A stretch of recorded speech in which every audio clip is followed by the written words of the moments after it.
Halo, selamat datang kembali di Aku Aktor dan bagaimana kabarnya teman-teman? Semoga teman-teman sehat selalu. Bagaimana sudah menonton video kami yang sebelumnya? Ada pertanyaan atau mungkin ada ketidaksetujuan dengan apa yang kami sampaikan? Kami sangat terbuka dengan ketidaksetujuan. Bahkan kalau teman-teman mau mendebat pun juga it's okay. Karena buat kami itu adalah salah satu tanda bahwa teman-teman sedang mencari sesuatu juga yang setidaknya benar menurut teman-teman. Dan oke, sebelum kita mulai ngebahas sesuatu di video ini, yang sebenarnya juga udah ada di judul ya. Seperti biasa saya mau mengabarkan soal kelas program-program offline Aku Aktor. Kami sekarang sedang jalan Aku Aktor rutin yang kami selenggarakan setiap hari Minggu jam 4 sampai jam 6 sore di area Jakarta Selatan. Tempatnya masih pindah-pindah karena kami masih mencari base camp ya. Jadi soal di mana tempatnya, teman-teman bisa pantengin aja story-nya Aku Aktor nanti. Oke, pokoknya hampir setiap hari selalu ada story-nya Aku Aktor yang ngebahas soal Aku Aktor rutin, yang ngasih informasi soal Aku Aktor rutin. Jadi di situ teman-teman bisa ngebacanya. Dan ada beberapa program yang lain juga, tapi kami masih belum tahu akan jalan kapan. Semoga bisa jalan di tahun ini. Oke, kira-kira itu sedikit pengantar soal apa yang sedang Aku Aktor lakukan sekarang. Dan sekarang kita akan mulai ngebahas soal apa yang tertulis di video. Kalau nggak salah judulnya adalah, aku juga lupa judulnya. Pokoknya intinya gini, ada satu prinsip di keaktoran yang menurut kami jarang sekali diajarkan. Kenapa? Karena mungkin secara letterlek tuh nggak ditulis, sehingga jarang sekali diajarkan. Dan terlebih lagi pada pemahamannya. Jadi yang mau kita bahas adalah soal bahwa di dalam momen bermain, di dalam momen acting ketika kalian sedang melakukan sebuah adegan, baik di film ataupun di teater, kami selalu bilang, ingatlah untuk terus bersenang-senang. Hal ini, prinsip ini nampaknya cukup jarang diajarkan sama banyak guru acting. Kenapa saya bisa bilang begitu? Karena ketika saya berusaha untuk mencari apa namanya kutipan-kutipan bukunya, saya hampir sulit menemukan yang memang letterlek ngomongin soal having fun, ngomongin soal bersenang-senang dalam bermain. Kebanyakan menuliskannya tuh dalam ruang-ruang yang butuh pemahaman lebih dalam untuk menyadari bahwa dia sebenarnya sedang membahas soal itu. Nanti akan kami kasih tahu ya beberapa tokoh di keaktoran, baik di teater ataupun juga di field yang lain yang ngebahas soal bahwa sebenarnya dalam acting tuh salah satu hal penting adalah bersenang-senang. Nah, sebelum kita ngebahas soal itu, kutipan-kutipan ya, saya sudah menyiapkan ya. Banyak orang yang eh, nggak bisa ngebedain antara bersenang-senang dan bercanda. Mungkin kamu salah satunya. Ketika kita ngomong misalnya nih misalnya ketika aku lagi coaching gitu ya, terus kemudian aku kasih tahu bersenang-senang ya, gitu. Hampir kebanyakan pasti kemudian menganggapnya sebagai bercanda. Padahal bersenang-senang dan bercanda adalah dua hal yang jauh berbeda. Contoh, ketika kamu masih anak-anak, terus kamu main boneka-bonekaan atau kamu main robot-robotan atau kamu main rumah-rumahan atau kamu main apapun itu. Kan kamu sedang bersenang-senang. Dan gila, kamu serius banget loh bersenang-senangnya. Kamu sedang tidak bercanda. Kamu serius, tapi kamu bersenang-senang. Nah, banyak aktor yang tidak bisa membedakan antara bercanda dan bersenang-senang. Bercanda dalam ruang bermain tidak boleh dilakukan. Iya jelas bercanda nggak boleh dilakukan. Kalau adeganmu harus nangis kemudian kamu bercanda, ya di-cut sama sutradara, dimarahin pasti.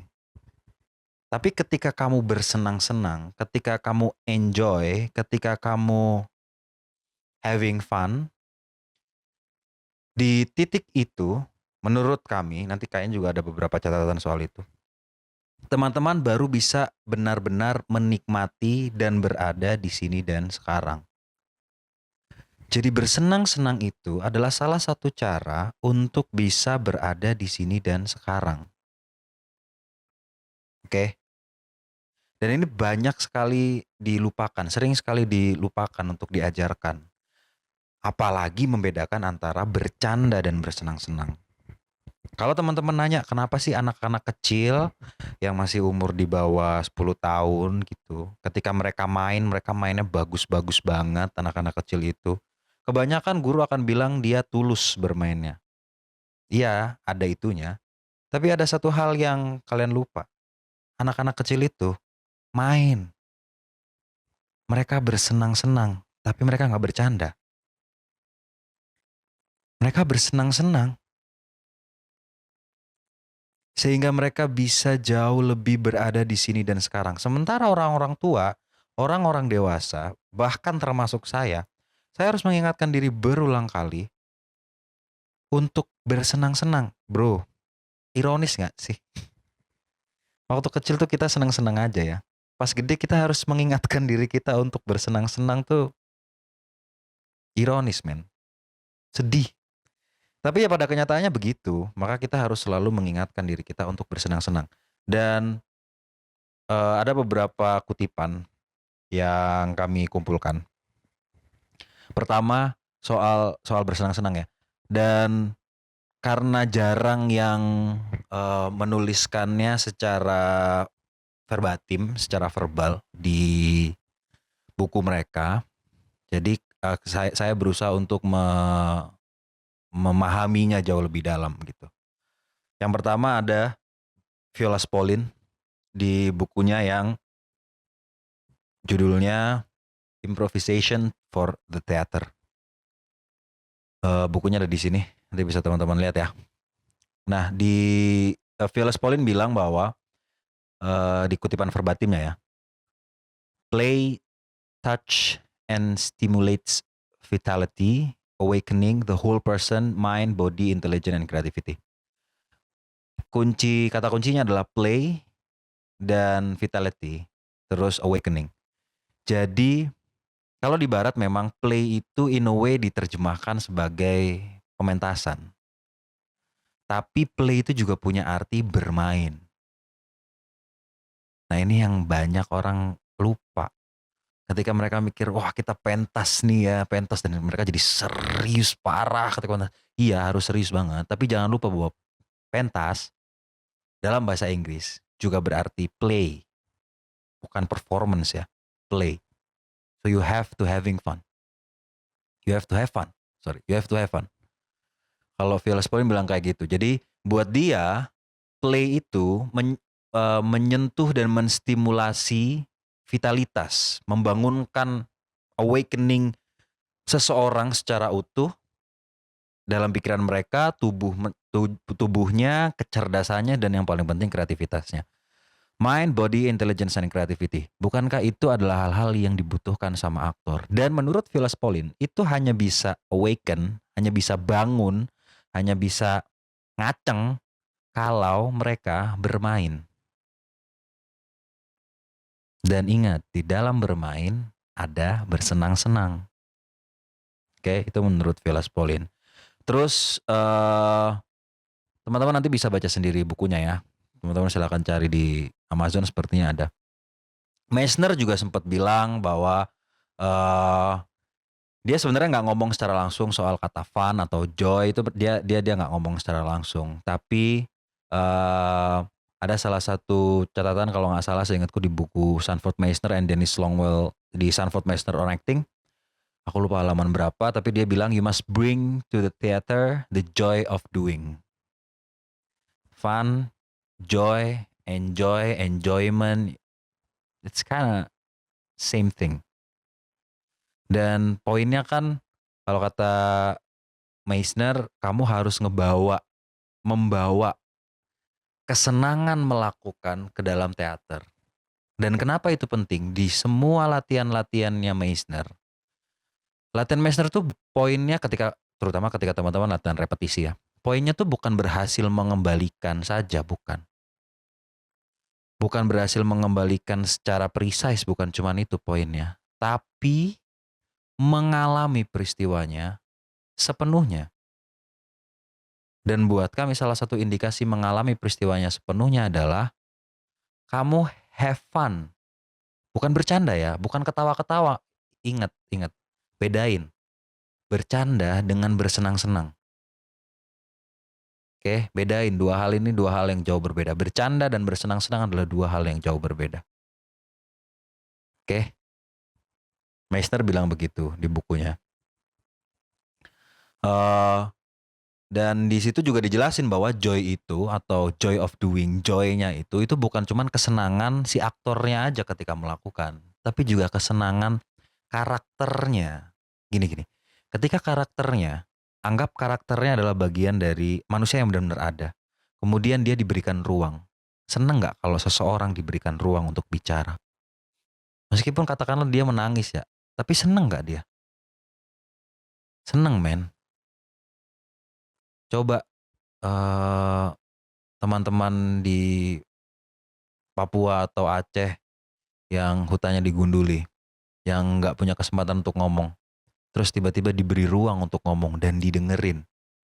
Seneng nggak mereka? Meskipun mereka ngomongnya sambil nangis, tapi seneng nggak mereka? Seneng. Kita semua kalau dikasih ruang, seneng. Sama kayak karakter. So that's the joy of doing sebagai karakter. Terus ada juga tokoh keaktoran yang lain, tokoh teater lebih tepatnya kalau ini, namanya Peter Brook. Dia nulis satu buku judulnya The Empty Space. Di situ dia bilang, yang aku ambil kalimat pendeknya. Dia bilang gini, theater is play.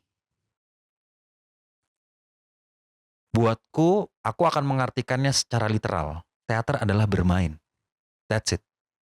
Bukan teater adalah pementasan, teater adalah naskah, bukan itu. Tapi theater is play, teater adalah main, have fun. Dan Peter Brook juga bilang, the deadly theater is dominated by the idea that seriousness is the only guarantee of depth. Peter Brook tuh mengkritisi deadly theater. Buat dia, teater yang terlalu serius itu mati. Yang katanya menggaransi soal kedalaman, itu malah jadi membunuh teater itu sendiri. Dan pada akhirnya membunuh permainannya. Kalau buatku, iya riset tuh harus dalam. Tapi ingat, ketika riset dalam, kamu tetap harus bersenang-senang, ngerti nggak? Gimana kamu bisa riset sangat dalam ketika kamu bahkan tidak bersenang-senang ketika sedang riset? Bersenang-senang tuh lu lagi nyari sesuatu gitu. Kayak bocah kecil berusaha untuk, misalnya nih kamu masih kecil terus tiba-tiba bapakmu bilang, ini ayah punya peta, ini ada teka-tekinya, nanti di ujung peta ini kamu akan menemukan hadiah. Hadiahnya apa? Kamu cari sendiri. Ini teka-tekinya. Semangat nggak lu untuk nyari? Ada capeknya, tapi kan lu have fun. Seneng. Sampai akhirnya ketemu. Tetap dalam. Tapi kamu bersenang-senang. Nggak yang serius banget. Nek cari Pak Budet berakot kelopo. Nggak selalu. Terus di Le Coq ada satu tokoh teater di Prancis namanya Jacques Lecoq. Dia nulis di bukunya The Moving Body, Le Corps Poetique, bahasa Prancis ya. Dia bilang, di kutipan verbatim ya, dia bilang, without pleasure, there is no play. Di sini, di ruang ini aku menerjemahkan play sebagai pertunjukan, play sebagai peristiwa, play sebagai pementasan. Without pleasure, tanpa kesenangan, nggak ada pertunjukan, nggak ada pementasan. Dan buatku, yang ini ngomong bukan gue, ini ngomong Jacques Lecoq, yang punya satu metode namanya neutral mask, yang sekarang sedang kita pakai di aku aktor rutin. Dia yang ngomong nih, peneliti, tokoh teater, ya. So you have to have a pleasure. Lu harus seneng, men. Lu harus happy melakukannya. Menurutku pada akhirnya nanti apapun yang sedang lu lakukan, you have to have fun. Jangan lupakan soal itu. Oke? Dan jangan merasa bersalah ketika kamu have fun. Kamu have fun, bukan bercanda. Kalau bercanda kamu harus merasa bersalah. Bersenang-senang. Terus ada lagi Kate Johnson di bukunya Impro and Improvisation and the Theater. Nanti mungkin aku akan taruh satu-satu bukunya di sini ya. Jadi atau di sini. Jadi teman-teman bisa baca dan lihat bukunya. Di situ John Stone bilang bahwa people who are good at improvisation are people who are good at enjoying themselves. Ini dia ngomongin soal improvisasi dan dia merasa bahwa orang-orang yang bagus improvisasinya adalah orang-orang yang bisa enjoying themselves, yang mereka bisa menikmati keberadaan diri mereka sendiri, mereka asik dengan diri mereka sendiri, mereka asik dengan dirinya. Impronya baru muncul dan kebanyakan aktor. Tapi ingat gini, ketika kita ngomongin soal asik dengan diri kita, ada parameternya. Maksudnya ada batasnya. Kalau lu terlalu asik, lu jadi ego, lu jadi mikirin diri lu sendiri, lu jadi nggak pedulin sama yang lain, lu kehilangan lagi soal the key of joy itu, the having fun-nya lu kehilangan lagi. Karena ketika lu udah terlalu fokus juga, lu terlalu ke diri lu sendiri, have fun-nya juga hilang. Lalu ada Philippe Gaulier, dia yang bikin clown theater dari Perancis, I guess. Dia bilang bahwa if you don't have pleasure, the audience doesn't either. Menarik banget. Kalau lu nggak seneng, kalau lu nggak happy, kalau lu nggak have fun ketika melakukannya, ketika lu tidak bersenang-senang melakukannya, penonton juga nggak akan bersenang-senang. Paham nggak maksudnya? Kalau lu ketika lu lagi main, terus lu ngerasa aduh jelek banget kayaknya tadi main gue bla bla bla, lu banyak mikir. Bahkan ketika lu mikir kayaknya gue tadi bagus banget deh. Kemungkinan besar yang terjadi di penonton sebaliknya. Tapi jika kamu bersenang-senang, gini deh. Ketika anak lu pernah kecil dong yang nonton ini ya, kebanyakan pasti pernah kecil kan. Ketika kamu masih kecil, ketika kamu lagi main, ketika kamu lagi main ya, kamu mikirin nggak orang lain ngomong apa soal permainan? Misalnya kamu lagi main boneka, kamu main aja kan, kamu nggak mikirin orang itu bilang, atau misalnya kamu ngebayangin bahwa bantal ini atau tanganmu adalah pistol gitu, terus ada orang yang ngetawain atau ada yang ngeliatin dengan aneh, kamu mikir nggak? Kamu mempertimbangkan nggak pikiran mereka? Enggak, you just have fun, lu senang-senang aja, and then you just do it. Tapi setelah itu mereka juga jadi have fun, mereka juga jadi senang lihat lu main. Itu poin yang menarik dari Philippe Gaulier. Dan dia juga bilang pleasure is the key. Ya, saya setuju, pleasure is the key. Dan gimana caranya untuk bersenang-senang? Nah, sekarang gimana caranya untuk bersenang-senang? Kalau aku salah satu latihannya adalah, latihan yang paling sederhana dan paling sering kulakukan adalah main game. Tapi aku batasi waktunya, dan ketika main game, aku nggak doom scroll, aku nggak buka HP, aku cuman fokus main game. I just focus to have fun. Udah cuman itu doang. Aku nggak mau mikirin, dan game yang kupilih spesifik ya, bukan game-game yang aku harus mikir banget gitu ya. Ya ada beberapa game yang aku harus mikir banget gitu. Tapi most of it, misalnya kayak, itu kenapa misalnya aku main Assassin's Creed gitu ya. Aku akan pilih yang paling easy levelnya. Aku nggak peduli mau orang bilang, ini mau easy dong. Enggak. Because yang kubutuhkan di titik ketika aku lagi main game adalah aku bersenang-senang. Dan banyak sekali latihan-latihan yang lain yang bisa bikin kalian bersenang-senang. Tapi poin utamanya dari apa yang kuperbincangkan hari ini adalah, jangan lupa untuk bersenang-senang. Ingat selalu untuk bersenang-senang. Ingat, bersenang-senang bukan bercanda. Kira-kira itu podcast kita kali ini. Terima kasih karena sudah mendengarkan dan menonton. Seperti biasa, saya Ben Bening, lalu ada Jeremy Allen White, lalu ada Cillian Murphy. ada Joaquin Phoenix dan the one and only Daniel Day-Lewis mengingatkan kalian semua untuk selalu bersenang-senang. Sampai ketemu di Oscar. Terima kasih. Viva Aktor.